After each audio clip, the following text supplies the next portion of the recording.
Uingereza yageukia tena Tanzania kuhusu matukio yaliyotokea Oktoba 29 na kuendelea. Unatizama Mseto Media. Hakikisha umebonyeza maneno subscribe kisha alama ya kengele ili usionapitwa na taarifa zetu.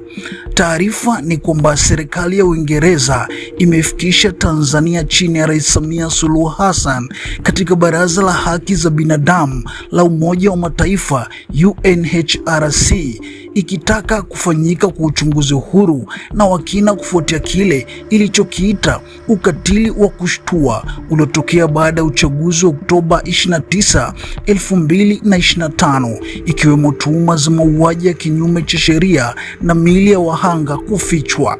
Hoja hiyo imewasilishwa na balozi wa haki za binadamu wa Uingereza Eleanor Sanders wakati wa mdahalo mkuu wa 61 wa baraza hilo jijini Geneva, Uswizi, Machi 2, 2026.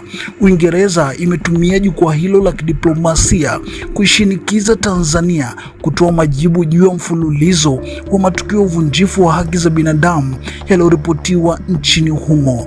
Katika tamko hilo, balozi Sanders ameweka wazi kuwa Uingereza ina taarifa na ushahidi wa matukio ya kusikitisha yaliyojiri kufuatia mchakato wa uchaguzi, jambo ambalo limeutia doa utawala wa sheria na demokrasia nchini.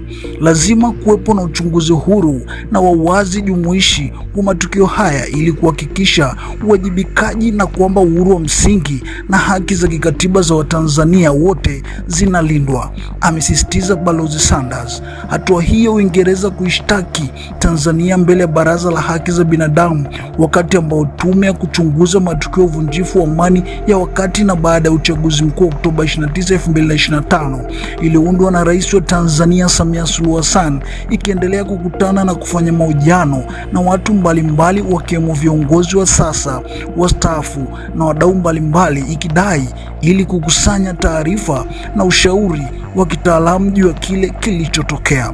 Mtazamaji wa Mseto Media, hiyo ndio taarifa mpya juu ya balozi wa haki za binadamu kule Uingereza Eleanor Sanders kufikisha shauri hilo kwenye mdahalo mkuu wa 61 wa baraza la kidiplomasia jijini Geneva, Uswizi, akishinikiza Tanzania kutoa majibu juu ya mfululizo wa matukio ya uvunjifu wa haki za binadamu, haswa akisema Uingereza ina taarifa za ushahidi juu ya matukio ya kusikitisha yaliyotokea siku ya uchaguzi na kuendelea.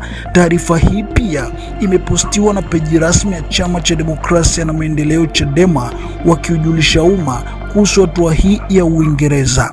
Je, nini maoni yako? Tuandikie hapa chini na sisi tutasoma.